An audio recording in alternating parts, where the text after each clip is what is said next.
So we started off in Silverstone, the home of British motorsport, moved across to Spa, arguably the greatest track of all time.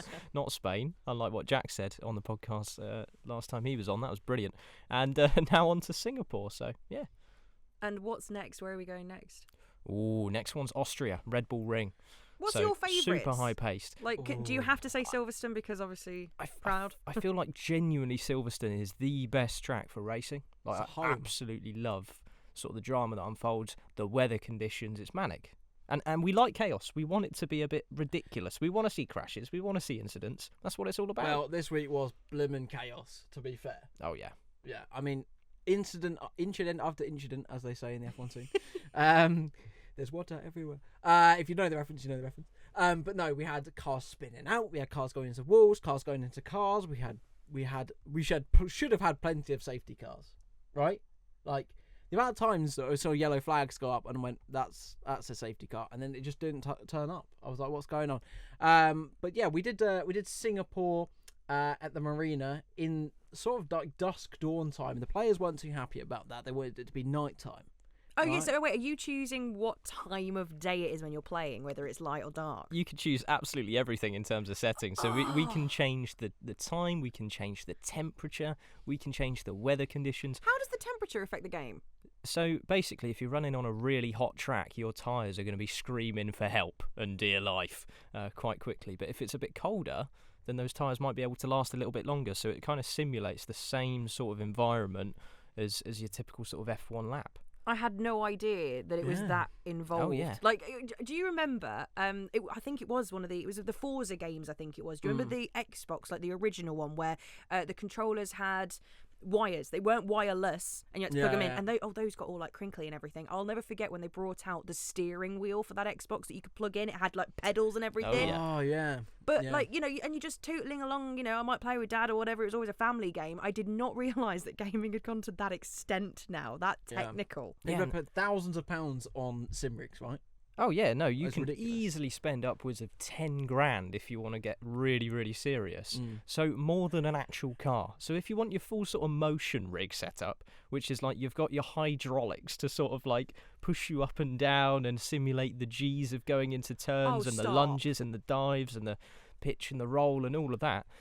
You know, it's absolutely insane how much you can spend on these rigs. Or you can just have an Xbox controller. It doesn't matter. Go either way. Each to their own. But yeah, I mean, in terms of drivers, we had 2 new drivers this week. One stole the show. We want to talk a little bit about that. Yeah, so our top driver for this weekend was somebody called Luke Stepney. So it was their first ever race. And they got involved and they basically said to us, look, I've only had a couple of races before, but I've represented the RLC in F1 and F2 before. And I've also got involved in some of the inter-service championships. But he basically just came out and said, I don't have too much experience. It gave us like no reason to believe that he'd be topping the tables, really.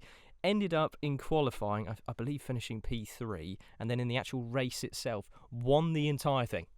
Straight up won the whole thing. And there are some legendary drivers on that grid. Phoenix from last week, who smashed the competition, got annihilated as well by, 0.05 of a second. That was how close it was. Okay, look, you've already mentioned something about like spending 10k on a rig and everything, and then even just that, can you promise me that in a video edit you're not going to zoom in on my facial reactions, because this is quite big? I can't promise that. No. Well, look, let's jump into the highlights then, shall we? You've been using the word chaos, so can we hear it? Absolutely. Here we go then. It's time for the Singapore Grand Prix. That's 2, 3, 4, 5 lights. They pause for the effect. And it's lights out and away they go here in Singapore. Phoenix gets a good start. Looks like he bogged down in the second sector. Adam Thompson just tucked in behind. George Beale looking to go up the inside. Adam goes a little bit wide in towards turn 1. George looking again up the inside of turn 3. That looks a little bit of contact as well, as Stevie Mack is just losing out of position there from Chewy. Phoenix gets away cleanly. There are close action all the way down at the back of the pack. No DRS available for this lap. You can see now there George chasing down Runes and BR8. Chewy tucks in behind. Move side by side though with Runes and BR8. They're still changing places through the first 90 degree. And that looks like a bit of contact at the back. That is a 3-into-1. BR8, Chewy, Runes and Stevie Mack looked like they all got involved into that one. Phoenix escaped. But plenty of action still going on track. One thing Adam Thompson needs to look out for is that he may have overheated the rear tyres, so he's going to have to take it easy for at least a few corners, bring the temps down. Otherwise, if it's move at the front, sorry, there's contact over the front. Runes and Chewy, a little bit of argy-bargy going on, but this is now more contact. BR8 back into the fight. Contact with a little bit of the front wing. BR8 onto the back of Chewy in towards turn 5. You can see how late BR can get onto their battery. And George is also going to have to do the same. And he's hit the wall. George hit the wall. Into the bridge. There's nowhere where he can go at the moment. He can't turn around. I'm sat here watching this and I'm throwing myself into my chair when I'm watching these battles because I just don't know what's going to happen. It is electrifying. We've got a replay then on the side. So you see that George just losing the traction coming around the corner, and there is contact there. I think that was BR8. Now having to harvest energy. Could we see an overtake into turn 1 or even here into the last couple of corners? I think we're going to. Is it? Look, he's going in for it. Stevie Mac goes for it. I think he's just pushed Runes wide.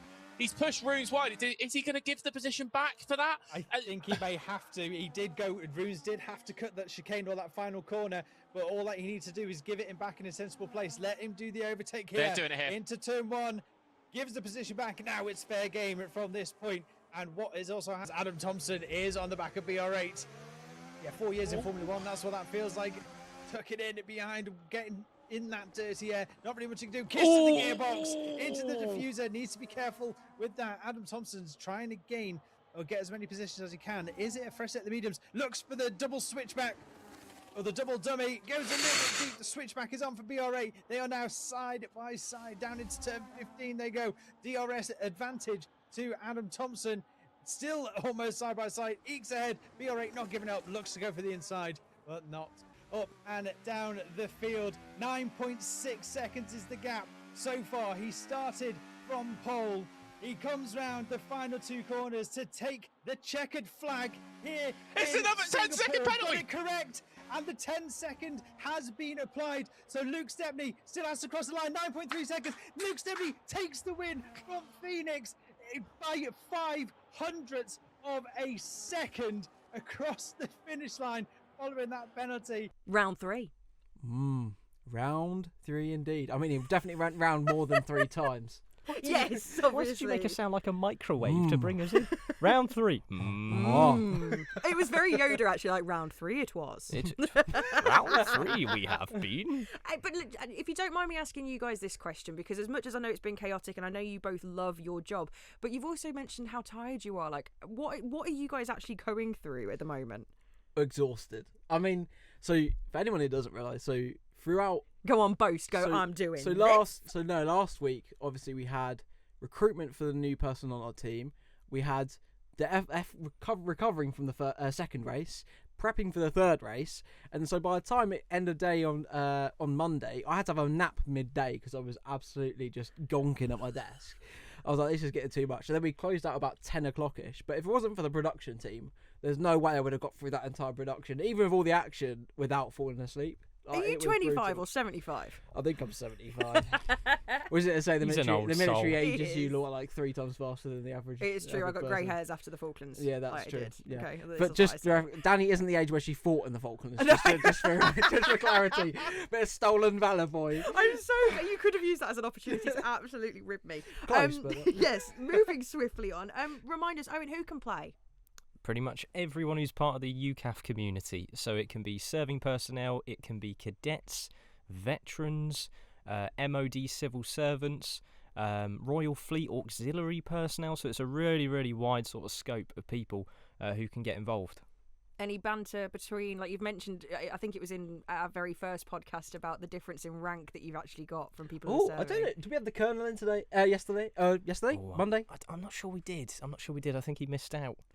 Oh, yeah. So basically, we have a few drivers who haven't been able to go every week, but have jumped in here and there. But that's okay, though, isn't it? Yeah, that's absolutely fine. Yeah. I mean, the points at the end. Everyone gains points, obviously, throughout each race, and then just so the more you do, the better. Yeah, the better you can get, the more points you've got of getting.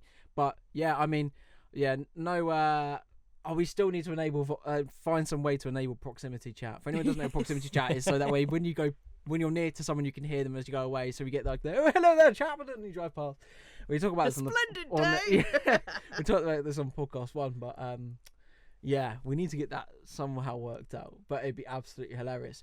We had a lovely quote from Hog Devil Dog. I don't know if Owen's, I've have actually you got it. I've got the Go on. quote. It's legendary. This was pre-race, by the way. Yeah, so Hog Devil Dog, absolutely legendary driver in our grid, full of personality, and he sent a very gentle bit of foreshadowing as to what was to come in the race beforehand. What do you mean? Well, I'll tell you. He said, just a little FYI for all you lovely ladies and gentlemen. Tonight, Singapore, I'm taking prisoners. Not intentionally. I've been around the track once or twice now, and it's a pretty loose for me, and if someone's in my way, unfortunately, I'm taking you with me. Lap 6, genuinely, there was almost like a massive safety car incident. There were yellow flags waved, and it was just Hog Devil Dog just in the barrier, and he had got terminal damage on his vehicle. So he took that very, very literally. He was a bit loose, and ended up with no car and got DQ'd. Aww. He DNF'd. So wait, is that minus points? They're not minus Not points. minus. He just should went- take We're them not still away. not that harsh. Yeah, Take them away. but it's the first DNF of the series. So, It is. do with that information what you will. So how long left of the F1 until you go on to the next game? So there's 5 more weeks. So we finished the That's 10. first 3. It's an 8-week season. He held both hands overall. up then and was like 5. Five. Yeah, we had to do some counting. Just there. make sure all the cameras have got it. Yeah, 5. There you go. So No, 5 weeks left of F1, 5 and then weeks what? left, and then immediately after there's going to You be go on about holiday. 1 week gap. And quite literally, I We will are actually gonna go on try and holiday. go on That's holiday, yeah. you got spot on, and then straight into Rocket League and League of Legends for the At the second same portion time? of the season at the same time. So we're running the League of Legends on a Monday. And the Rocket League will be sort of alternating between Wednesdays and Thursdays, Right. between the community qualifiers and the main event. So each of these games has a slightly different format to try and tailor it to that specific game. But yeah, we're just making sure they're all separated on different days. Otherwise, that would be chaos. Yeah, you guys are going to be even busier. Yep, I'm looking forward to it. So I'm just thinking, obviously, I mean, you've got a lot of people that are involved already, and I've been asking constantly on each podcast, how do people register? But for people who are coming by each week, I'm guessing, do they have to register within the 24 hours beforehand for every single week that they want to take part? Yep, absolutely. And fortunately for F1, it's actually a really easy process to sort of set up from a logistical standpoint. So there have been drivers who say, like, an hour ahead of time, can I sneak into the grid? I quite fancy playing today. And we're like, yeah, no, that's absolutely Oh, fine. nice. Because Good for there is you. that space there and flexibility we can offer. But when it comes to different titles, so Rocket League and League of Legends, those are team games, right? So it's a you have, hard no. you have to structure it a little bit differently. So that's a lot harder. So yeah, you need to really register in advance for those 24 hours before the competition goes live. But for F1, feel free. Give us a message. And saying that, We'll get on you- Monday, we'll get you there. we had someone join mid-qualifier. We did. There was actually What was a driver called Carl Hill. And Carl Hill, I believe, an army driver, done some of the inter-service championships before. And Phoenix just dropped me a quick message, and he said, one of my mates wants to join. You know, I promise he's good to go. And then so I did a little bit of digging, found he was verified in the British Army sim racing channels, and I was just like, you know what?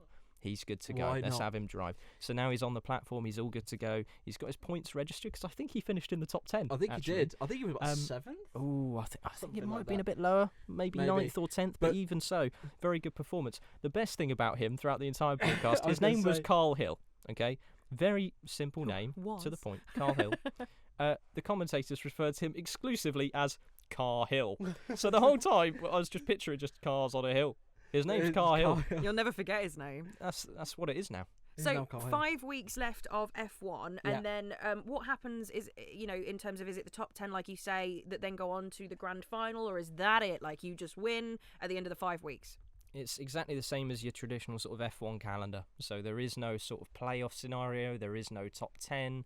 It is just that 8 weeks of competition, and you gather those points throughout. And judging by how the sort of package lined up at the moment, we're not going to be able to decipher a winner all the way up until like week 7 or 8. So the final couple Wow. weeks. It is so close at the top end. And even then, I mean, anything can happen, right? Like a week 8, we could have literally the pack leader DNF for whatever reason, or end up out of the points, and then it could just change this leaderboard like that. Oh, okay. It's ridiculous, but yeah, it's a lot of fun. So Well, Yeah. before we talk about the guest who's joining us today, yeah, Pro League Season 2, can we talk prizes yet? Can you share and divulge?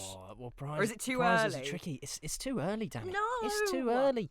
We've got to keep keep our cards close. I know. You know how it is.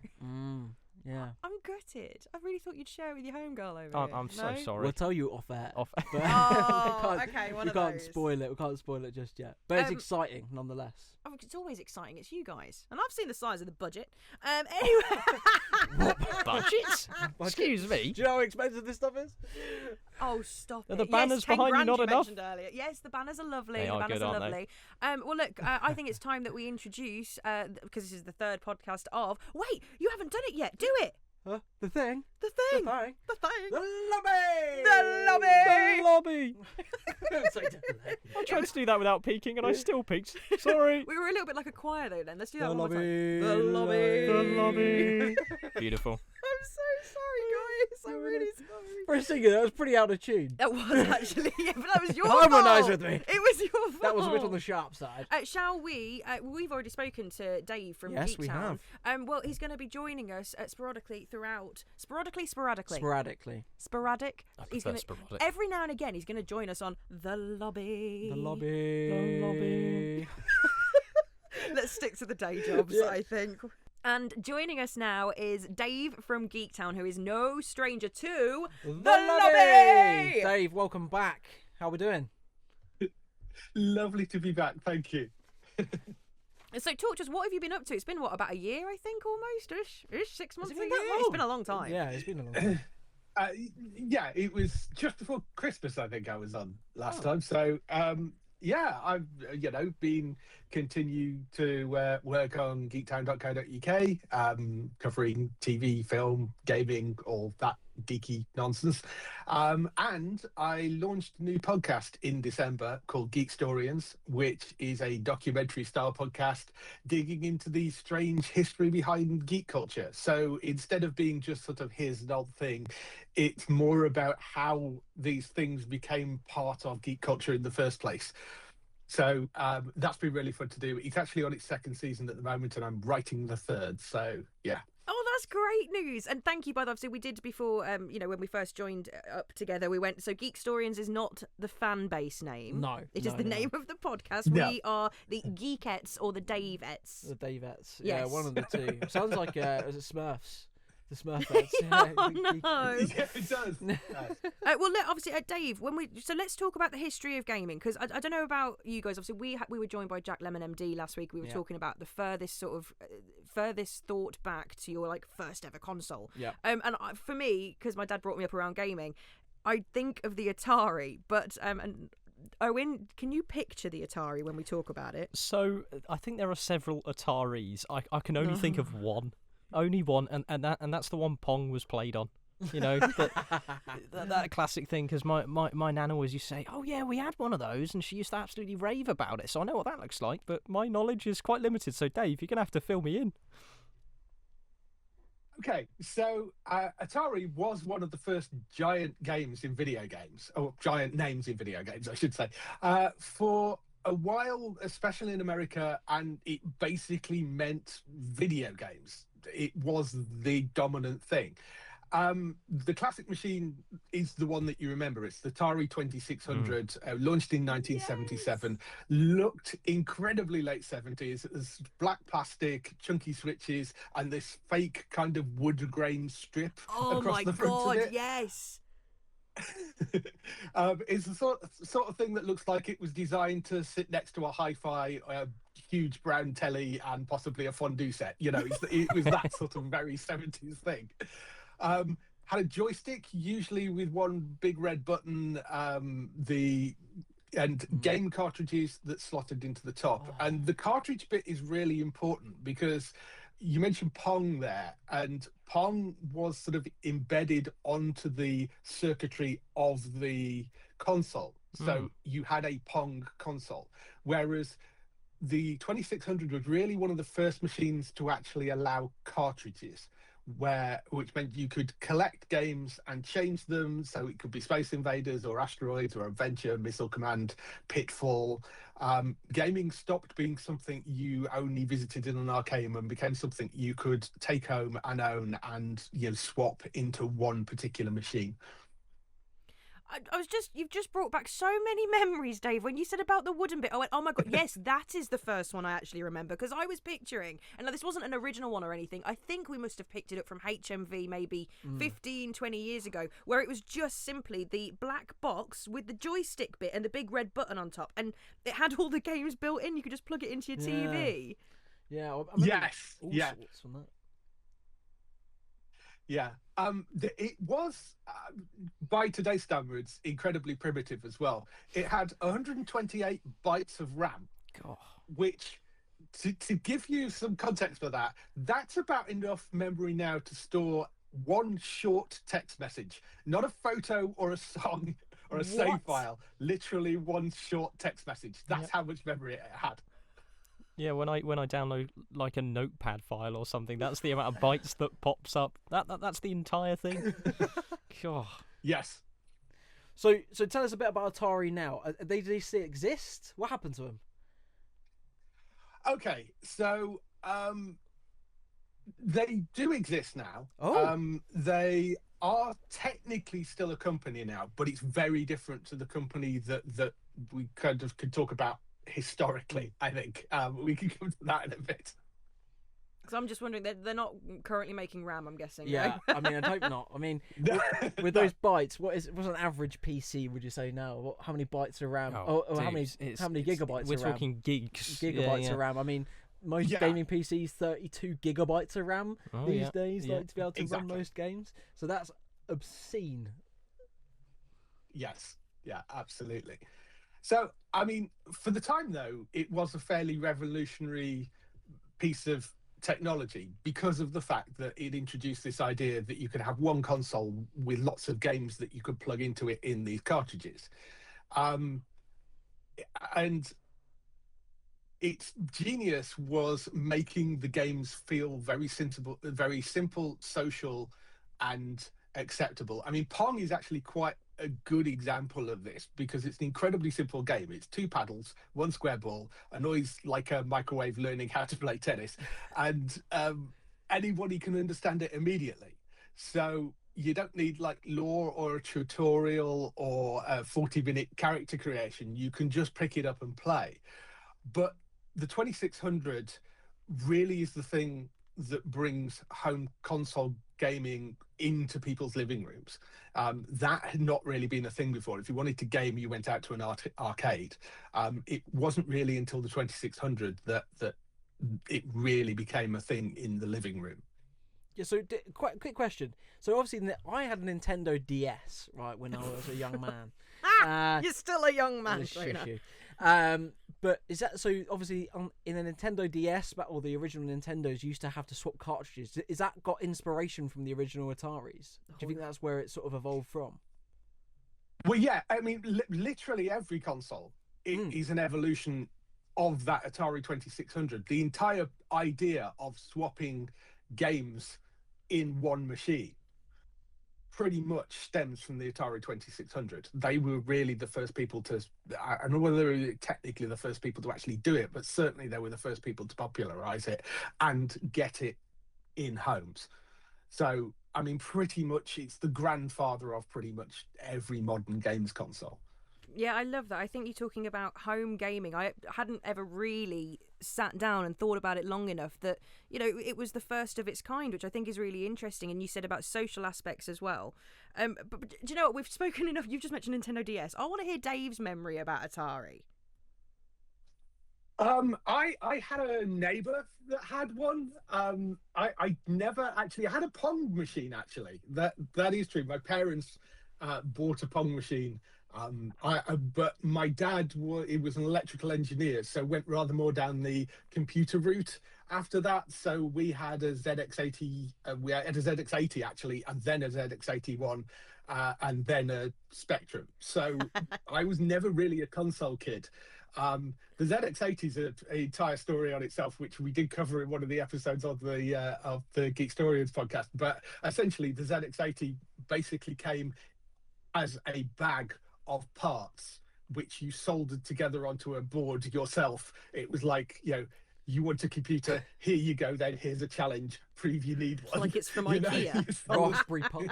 Yeah, pretty much. Yeah.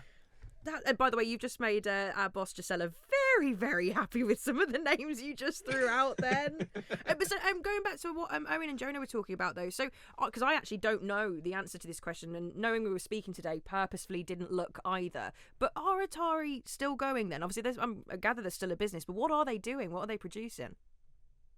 Atari are still a business. I mean, we've not really mentioned like what actually happened to them yet, either. Before like they completely collapsed, because they obviously aren't a dominant name. I mean, they are still around. They're just not the same company that they were as a dominant sort of thing back in the late 70s, early 80s. The original Atari actually breaks apart in 1984. They were owned by Warner Communications, the people that are now in a sort of being bought out by Paramount and all that in the US. They were owned by them, but it was split up. So Warner sells the home console and computer side to the founder of Commodore. The arcade side of it, because they did still have an arcade business as well at that point, so that becomes a separate company called Atari Games. So the brand survives, but it's very sort of split up. Now they're much more of a sort of retro gaming heritage company. They release classic collections, retro hardware. They have released some sort of new consoles, but they're new retro consoles, if that sort of makes sense. Bit like the thing that you mentioned of sort of buying something that has a whole bunch of old Atari games embedded in it, that sort of stuff. Yeah, from HMV from like 15 years ago. Yeah. So they are still around, but not as a sort of big dominant like console brand. Well, I can tell that you're itching to talk about it, and it's one of the reasons that we're going to get you on as often as you'll allow us to. What happened then to Atari? Because, you know, they were genuinely sort of revolutionary, weren't they? First to market, first to get the games into people's homes. So what happened? So, basically, Atari gets very big very quickly. They're bought out by Warner Communications, and they start releasing these consoles. They'd already got a sort of big arcade thing. They start releasing the consoles into homes. It blows up. They get bought out by Warner Communications, and become sort of part of this big major entertainment corporation. But that brings with it more money, but bigger expectations and a lot more pressure. And that success turns into overconfidence. So by the early 80s, everybody is wanting to make games for the Atari, and the market floods with games. Atari games, third-party games, knockoffs, rushed games, licensed games. Some are good, but an awful lot of them aren't. And the quality becomes wildly inconsistent. So, and the problem is, back then, games reviews weren't a huge thing. You find a few specialist magazines, but you couldn't go onto YouTube or check Reddit or wait for a patch for something to be improved, because that wasn't a thing. So you brought the cartridge, took it home, plugged it in, and hoped that it was fine. And because of that, and because of this quality and this utter lack of any form of quality control, the cartridge stopped looking like it was a promise of something good and started to feel very much like a gamble. So the games, there's two games that really become a symbol of this. One of them is actually Pac-Man, because the 2600 sells massive loads of copies of their version of a Pac-Man game. The problem is it doesn't look or feel like the arcade game. And there are various versions of this, and some of them are so wildly off from being Pac-Man, it's very difficult to call it Pac-Man. The big name is E.T., the extraterrestrial. I knew you were going to say that. That's the other one that is sort of the mythical thing that people hear about. So Atari buys the license for the biggest film in the world at that point, and wants the game out for Christmas 1982. Now, the film would come out that year. So they employ Howard Scott Warshaw, who is a genuinely talented programmer, but give him about 5.5 weeks to make the game. which is not really a development schedule. It's more like a hostage situation with a deadline and a cartridge slot. So ET doesn't single-handedly kill gaming. I mean, that's what sort of is the myth, because it is awful, because there's just no time to make a decent game in that. But it does become this mascot for the sort of bigger failure, this lack of control, this lack of the fact that, or the fact that Atari have just opened the floodgates and will literally put anything out. So by 1983, the customers are fed up, the retailers are fed up because people keep on returning the cartridges. Warehouses are full of games that are being returned, discounted or dumped, and the American console market completely crashes, just hard. The video games, should say, don't disappear everywhere, because arcades are still going, home computers are still big, especially in the UK. Japan has a very different setup. But in America, the living room console market is completely toxic, which is when you come to the desert story. Oh, is this true, though? Is it real, the landfill story? Yes, the landfill story is true, because it was one of those things that felt like a myth for years. So Atari hires a bunch of trucks, drives to Alamogordo in New Mexico, in the middle of the desert, digs a big hole, dumps a bunch of games and consoles in there that it hasn't been able to sell, E.T. being one of the most famous ones, pours concrete over the top of it, and drives away. And for years, people argued about whether this story was true, whether it was exaggerated.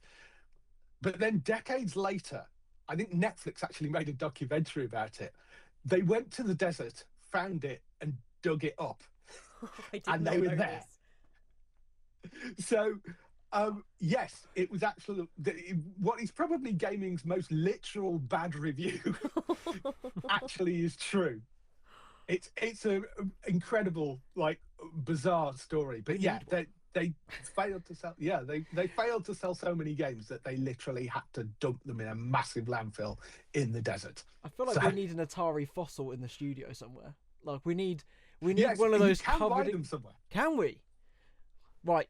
Producers, yes, let's get on this now. Let's go find one. We need one in the studio. We need one in the background. Let me make a great. You need to see an Atari first, so you at least I know know what Atari looks like. It's him. Yeah. He's the baby. Hey, Dave, I tell you something though. No, you're talking about the baby Owen over there. It was your reaction to that story. Your eyes went so wide. Like, what do you think about that? Did you know that? I had no idea that was a thing. And honestly, I think that's quite funny. But also, it's quite tragic because they quite literally buried their own products. They're It's just like a funeral. yeah, let's forget about this one, push it to the side, literally cover it up with concrete. So that's one way to do it. But I'd love to know if there are any sort of retro official, actually recognised ex-landfill games cartridges just chilling out there. I'd be really interested. I believe some of them did go up for auction. So the people were selling them off. You could kind of get a previously buried copy of ET and take it home with you. I haven't looked up. I don't know how much they're going for. So, but they apparently are out there. That's got to be the one to go for. If there is any, it has to be that. What a story. Yes. So, Dave, answer me this. So you've mentioned about the cartridges and other companies sort of copying that, but what else did Atari get right that other games companies are sort of leveraging off the back of, still doing today? Yeah. Well, yeah, I mean, cartridges are one of the original things, and the fact that they actually brought home gaming or gaming into the home, into the living room. They also were very good at creating games that were easy to get into. They were very good at having games that you could pretty much recognize straight away. Oh, I know what I'm doing. You can pick it up and you can play it. They were quite good at starting that trend as well. So they did get a number of things right. The biggest thing that they got wrong was the fact that they had absolutely zero quality control. So it became an issue just across the board, because when you just let absolutely everything in, the trust disappears. And that's where you have the biggest problem. It's not a problem with the hardware, it's not a problem with the software directly, it's trust that vanished. So when this all sort of, came to fruition, I suppose, and Atari sort of tanking, which gaming company was it that sort of, overtook them? Well, the company that comes along next, having watched Atari do all this, is Nintendo. But that whole Nintendo story is probably something we should do next time I come on, because that's a much longer thing. So. Oh no, look, Dave, I completely agree with you. And actually, I don't know about you guys, I'm dying to get on eBay. I want to have a look. I know. I'm just picturing now. I mean, Lily, our producer, spoke about this for a little while, about having a set of shelves in the studio with all the different consoles or things like that in. But we might actually have to make this happen. We might need to find a concrete covered Atari console somewhere from the desert. Let's get ourselves on eBay. Dave from GeekTown, thank you so much for joining us today. It's great to hear your voice. It's been too long, and good luck as well with Geek Storians, the history podcast. And we're so grateful for you coming on and sharing your knowledge with us. So we will be getting you back on at some point next month, won't we? And we'll talk Nintendo. Yes, we will. Perfect. Thank you. Thank you again to Dave from GeekTown for joining us, and he's going to be joining us again next month. Another one. News, yeah, another one. Another one. Yeah, that's a song, isn't it? Another That's one. DJ Khaled, isn't it? Yes, DJ another one. Khaled. We the best music. Oh, so yeah, that's very good. Why are we so musical today? We were singing earlier. The lobby. The lobby. The lobby. That was actually beautiful. Please clip that. Love that. Jack, clip that. 100%. Well, look, the community, how are they doing? Did you put a question to them for this week? We did. We put a question, and it was, if you could be a character in one video game for 24 hours. For 24 hours only, who would it be and why? Okay, so from the community, Owen. So, coming up first, BFBS Jonah. I recognise that. Oh, you're kidding.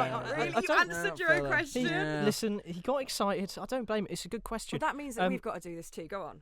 Jonah. Yeah, so... Stop passing it back and forth. Arthur Morgan from Red Dead Redemption 2, right? I've not played it. The best storyline of any game to exist. Fight me on that.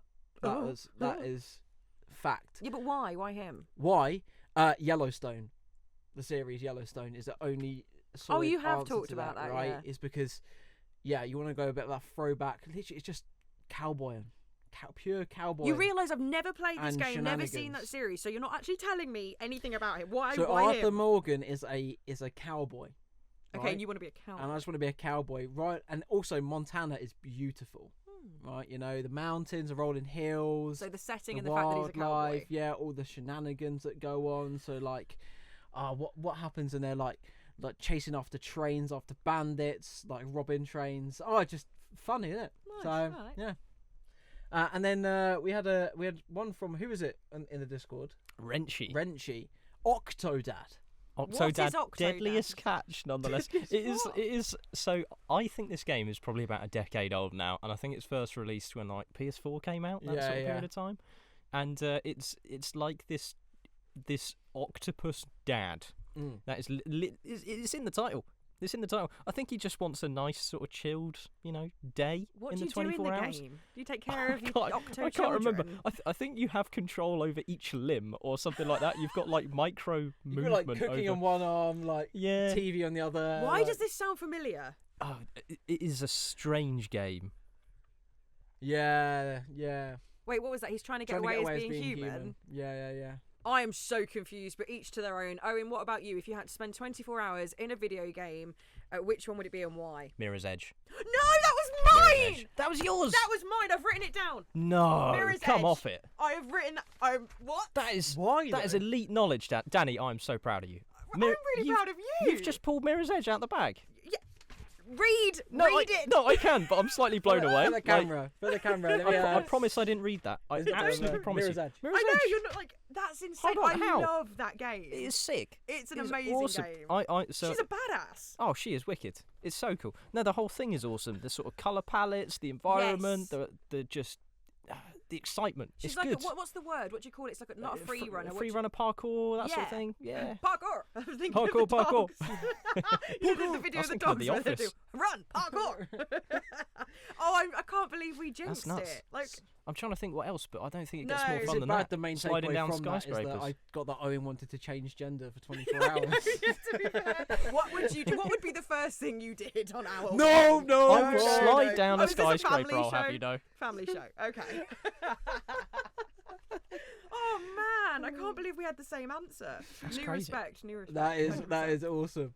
Hey, Well- did you guys hear about this, by the way? I was sent this on social media. Okay. The university in the United States who are basically using Grand Theft Auto to teach American history.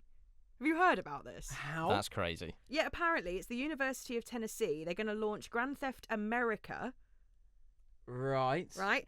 And rather than focusing only on gaming, the class will use the GTA universe as a framework to help students better understand the political, social, and economic transformation of modern America. How? Huh?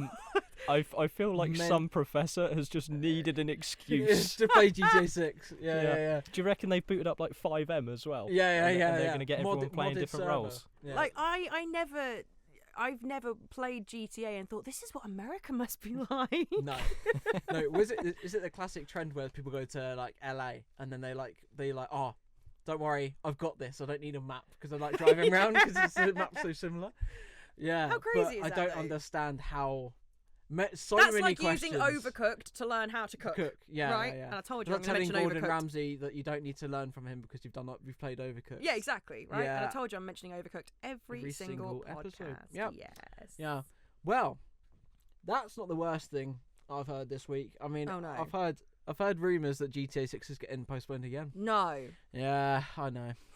Look, I'm not even going to buy it when it comes out. It's going to be too expensive. I'll wait or find a Nah, friend who buys it. I'll get a second but- mortgage. It's fine. It's fine.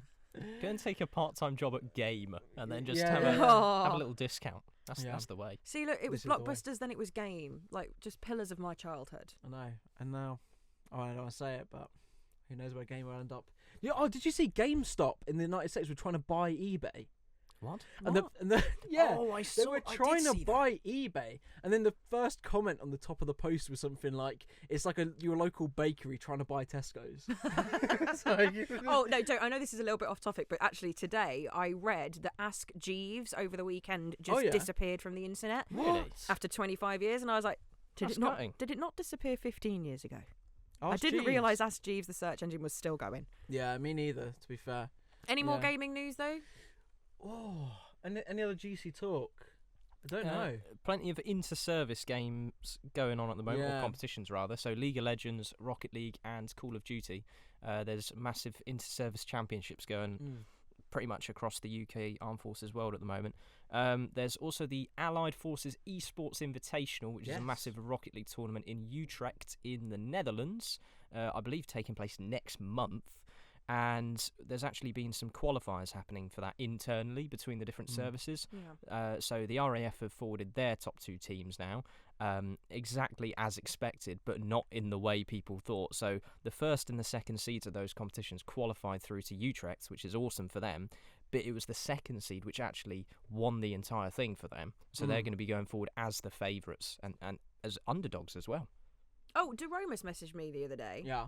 Saying that he was going to Paris for something. What's going on over there? Do you guys know? Yes, so that's the Paris major for the Rocket League World Championship Series. So there's a massive major competition happening over in Paris.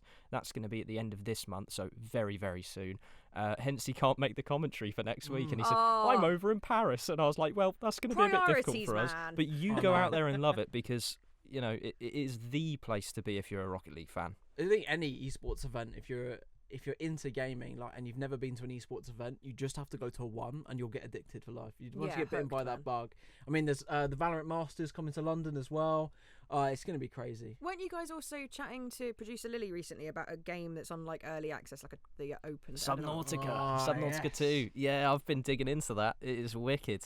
I'm almost at the end. I feel it's quite a small Is it like sort a of trial world before it they've got. actually gets fully released? Is that what it is, or? Yeah. So it's a like a beta period. So basically, it's open access for anyone who wants to play and buy the game. but the people who do buy the game understand that they aren't getting the fully released product. So like there might be updates down the line to sort of expand the universe, expand the story, the world. But yeah, it is such a good vibe. Like honestly, just the graphics, the story that builds as you go through it. Really recommend it, honestly. And I know Lily will be playing it as a cozy gamer, as she sort of. Oh, deems she's herself, loving that. right? Well, you call her a cozy gamer. She just said that the game she'd want to live in for 24 hours is Attack on Titan. I'm not sure how that adds up. But two and two together, what? I mean, Subnautica's quite cozy just up until a giant octopus tries to come. Oh, and hit not you, Octodad again. No, I've had enough of this. Octodad. Yeah, imagine. That'd be an ultimate crossover. Well, look, shall we finally, I suppose, wrap this up, look ahead to next week? Yeah, but before that, Danny. Oh, gosh, you got something? No. Oh. No, I know. I played a game with you guys last week. No, you're not, are you? Two things. First of all, What did I do? thank you to Adversary Apparel for being the first people to send us patches to put on our wall. Hey! Featuring all, and they also sent me this look lovely great. hoodie. They're awesome. We'll leave The patches, not we'll leave a little app down in the bottom corner or something of the video, so you can go check out their stuff. But yeah, thank you very much for sending in some patches and also for the awesome hoodie. It's pretty cool. I've got to say, they look metal as well. They look good. They're really cool. Yeah, so Adversary Apparel, veteran-owned and, currently serving-owned company. For my friend Nico. From Liberty City. Yeah, Nico, let's go, Barley. Sorry. Yeah, from back in my time with the Tigers, so Princess Wales Royal Regiment.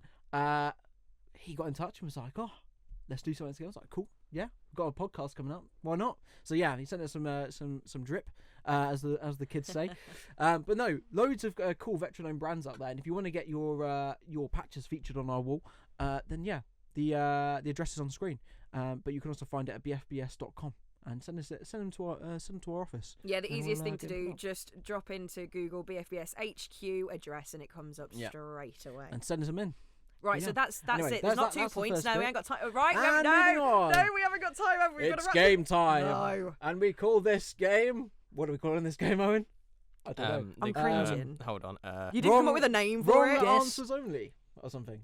Guess that term. Guess that term. Oh, no. McDonald's again. Right. Lily, you know how you can talk to us through the food headphones? products If you available. know the answer, just speak to me. They'll No. never know. No. Okay? No. No, Okay. I'm not having this. Why are you ganging up on me? I wasn't mean to you guys last week. So how this Right. works for anyone watching and listening here, we're gonna give Danny a series of gaming terms, but there's a caveat. You can only give wrong answers. Oh, okay. Okay. Okay. Now that I can do. Thank you. Yes, you're All not right. being mean. Okay. Right. But we might ask you the correct answer afterwards just to clarify. But for initial thing, it's to be wrong answers only. So me and Owen are going to sort of like ping pong between ourselves and giving you a term, and you've just got to give us Yeah, the all right, wrong hit me answer. with it. Let's All do right. Owen, after you. AFK. AFK. Stands for, What does it actually mean, Danny? first of all. You got this. Come on. Lily, help It's a me. simple one. No, don't No, look for her for help. No. Come on, I'm you got watching this. you. I'm watching you, Lily. You got this. AFK. AFK. American funded kites. American funded kites. American funded kites. You know, that's good. Amazing. That's good. We'll take that one. We'll take Okay, that one. okay. What does it actually stand for? I don't know. Away from keyboard. I knew that. I'm sorry for banging the microphone, but I knew that. Sorry. Oh. Oh, okay. American She's going to go funded AFK after kites. that. She's going to crash out. The next one is Gank. gank. You're a gank. Does sound like a good very nice. insult, actually. As an insult. Meaning, I'm going to say a gank is, I don't know, when somebody joins the lobby and then like backs out in the last 3 seconds. you silly Okay. gank. Oh, gosh. Sounds harsh. No, it just means to flank, really. So to get around the Oh, other right, side yeah, or to- to be sneaky, okay. to Yeah. gank. I don't think the military approach will be from a adopting different that angle. anytime soon. We're going to gank the enemy. Are you now? Yeah. Good luck, sunshine. The next one is clutch. Well, I have one in the car. Do you? I thought you Yes. gave out. No, that was the Didn't it burn? suspension. Oh, yeah, no, sorry, my bad. You wish it was the it's a what? clutch. Sorry, say it again. A Clutch. clutch. Clutch. Again. Oh, that's something to do with it's when you're giving your mate something. You're telling him to do something. You're telling him to do something. I'm sure it is. Like Is have that my the- back. is that the wrong or, answer or the oh no, right this is the answer? right answer. Sorry, clutch. Like I don't know. Like go over there, hide, get down. I don't know. No, not no. quite. Not So quite. say you're in a team-based game and there's a 5v5 situation, but all your teammates are now dead. So it's a 1v5 situation. If you were to win that round, you've clutched the round. So you've come in clutch. Like coming in clutch, you heard of that phrase before? No. Oh, he bought me he bought me some extra fuel. He came in clutch. So Brand new for me. Okay. Every day anyway, is school day. That's what it means. Owen, next. Ooh. You should know this one. We have talked about this on a you might previous know. podcast. Scrim. Oh no! Where's my old You notebook? got this. You got this. When you were teaching me how to do casting, I wrote it down. Scrim. I'm a rugby girl, so I'm thinking scrum. That's not helping. I mean, it could be sort of related. Scrim. Yeah, I'm gonna say it's like when you box somebody. No, it's not. No. Scrim. It's when you try and scream because you're angry, right? And you're using like a chat, but you haven't had a Lucasade in so long that you just can't scream, so it comes out as a scrim. There are multiple issues with that answer. First of all, the fact you chose Lucasade as the drink of choice. Yes. Everyone knows gamers and Lucasade don't really go hand in hand. They're good when the bottle's I love a empty, though. Lucasade. If you're like, I stuck don't in your room mind a for a while. Lucasade, but it's absolutely not love a when you Lucasade. think gaming, you don't go, Lucasade. You Oh, think, I you see know, what you That's do. the problem with my answer here. Oh, come on. No. Right. Scrim, organised practice. So it's essentially Yeah. just getting people together, Yeah. playing a scrim. So when you said Sorry. rugby, I was like, 2 teams. I was like an organised practice. Fine. The next one, I'll hand over to Owen for. Ooh, now you might know this one because he's right next Stop to you. saying it. You should do. You He's could. on your right.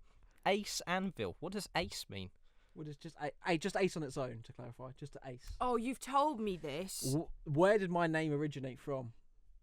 I want to say it's something to do with a score. Oh, yeah. But it's in one particular round, you have to do something. Draw? No. Win? Well, yes. But Yes. It's coming think back about to it. me. Think about it. AceAnvil. When you get an ace, what is that? Think what about am I it. thinking Think about it. tennis? You're a fighter pilot, right? If you're an ace pilot, what have you done? You've gone up in. You're not into the sky. You've You gone turn up into a plane. You're the best. You are the best in that round, right? So ace, you're top an of the ace is leaderboard. clearing up the entire team on your own, Ah, or yes. winning Doing the it all round yourself. single-handedly. Basically. See, I knew that. There you Okay, go. now we're getting tricky. GLHF. Let me write this down. GLHF. This was I'm actually pretty sure that's my knockoff hair straighteners that I've got at home. GLF. G- So GLHF. there you It's go not then, GHD, hair Good Hair straighteners. Day. I'm pretty sure mine are GLHF because they're knockoff. Good look. Yes. Yeah, is it Yes, actually? yes. Is it actually? Good luck. It's a good start. GLHF. 50%. Good look. Oh, You'd say this at the come on. start of the game You got this. Oh. Something about. to the other team. If you're feeling polite. If you're feeling Something polite. fun. Yes. Oh, good look, have fun. Yes. She's done it. Who even says So that? why did you everyone. get the tricky one? It was a That's question in insane. the job interview, by the way. Say again. It was a question in the job interview. Was No, it? not really a question. It was put in the job interview. But anyway, Good look, Harry. Sorry, what? What? Harry fella. Hairy fella. Yeah. Hairy mother fella. Now, moving on. No, there's no more. I thought that was the end. Two more. You got this. LFT. LFT. Come on. Why do I feel like I know this? LFT. Whoa. You can cut the tension with a knife. I'm seeing lieutenant there. That's all I'm seeing. Left Okay. hand. I mean, yeah. Yeah, reasonable. Loser for Trade. trade. You're a loser for talking. There's my answer. Way. That's your. Close. It's what you say when you're looking for a team. Yeah, I'm LFT. LFT. I'm looking for a team. Oh. Yeah. Yeah. Oh. When you're on LFT. your, there's me on the regular. Oh, LFT. A lot of people, OMG, they stick it in their LFT. name. Yeah. Make sure the world knows. Okay. The BT last Dubs one. LFT, right? Yeah, okay, right. Yeah. Cool. The last one. Meta. What's in the Facebook thing? No. They That's who stole owns, it like, from gaming. Facebook. I'll have you know. Meta. Meta. META. Yeah. You could say, can you use it in a sentence? Yeah, use it in a sentence. That's the meta. That does not help me in the slightest. Only use it in a sentence. Okay. The third man rotating back post is the meta. I can't say anything more. I can't. The OG, I don't know, the best. The best? Mm. Yeah? Yes. Yeah? It is pretty much. The meta, yeah. like the OG, the meta. original, like the best, best dude. tactic, or like the best. Oh, okay. Oh, that's the best meta thing to do. tactic. That's the Yes, meta. That's the meta. Oh, I like that one. I'm gonna adopt that. I'm gonna use that if you don't mind. In, your That's next in our meeting later with Mr. Mike, yeah. you've got to use meta, film meta somewhere in. That's your challenge for today. All right. Okay. Yeah, yeah. Right, awesome. Anyway, that's the end of Thanks. wrong answers only. I love well that. done, Danny. You got 1 out of 8. Two. Two. I got meta and I Yeah. got I think we GLHF can in give the a end. Yeah, half we'll give point a- for the meta. yeah, GLHF that's is that's Anyway. all right. Ref. There we go. Anyway, Thank So- you for that. I will do my best to try and embarrass you both next week. But I'm not actually allowed to next week because looking ahead, it is Mental Health Awareness Month, so maybe we shouldn't pick on each other next week. no. No. Maybe we should be a bit more positive. Unless, can you take it? I can. I can take it. All right, Yeah, yeah, yeah. perfect. I will be doing something for you guys next week. Unless, Owen, it's your turn. Do you want to do it? I'm happy to. Yeah? Go on then. Go on Set then. the man All right, challenge. we will do Yeah, that. It okay. is Mental Health Awareness Month, and we Yes. are going to be joined by Sky from Safe in Our World. Do you know a lot about Safe in Our World? I do. So when I used to run Scully Sports back before pre-BFBS time, we came across Safe in Our World. They're a very new charity to the gaming and esports scene, right? But they're trying to make the conversation around mental health within esports and the workplace a lot more common practice. So they're an awesome charity and they're growing really quickly, actually, providing resources, training to people within the corporate space, but also within the gaming and esports world. And they're doing some awesome stuff. Sky's been around, I'm pretty sure, since day one of that. Sky's I've known for the longest time, and they are outstanding, and they know everything they're talking about. They run courses like for community managers, so I've been on one of their courses myself, and it's just really good insight about how we can detect things like burnout, stress in the workplace, depression, anxiety, how we cope with those in the workplace, and really the coping strategies for individuals and as an organisation of how we can support one another. So Safe in Our World, fantastic organisation. If you don't know who they are, before next episode, I urge you to go and check out their website, which is safeinourworld.com, I believe, or .org. Perfect. We'll be delving into that then next week. And look, please do, by the way, if you've enjoyed this podcast, please do give us a follow. I love it when I get a And notification. share it with your friends. Well, if you've yeah, got yeah, anything yeah. from this, share it with your friends. But Share it don't, with your don't you family. guys get really happy when the notification comes up on a Friday when it drops? And I'm like, oh, look. It is happy Look, our days. little It is a good faces. I time. know. We need to get Owen's face on there. Yes, coming we soon. do. Coming soon, by the You way. know what? Coming I'm soon. okay with you two No, taking no, taking no, the no, limelight. no, That's good with me. Well, look, thank you very much. That's a wrap. We will be back next week on The lobby. The Lobby. The lobby. The Lobby. The lobby. Oh, gosh. Look.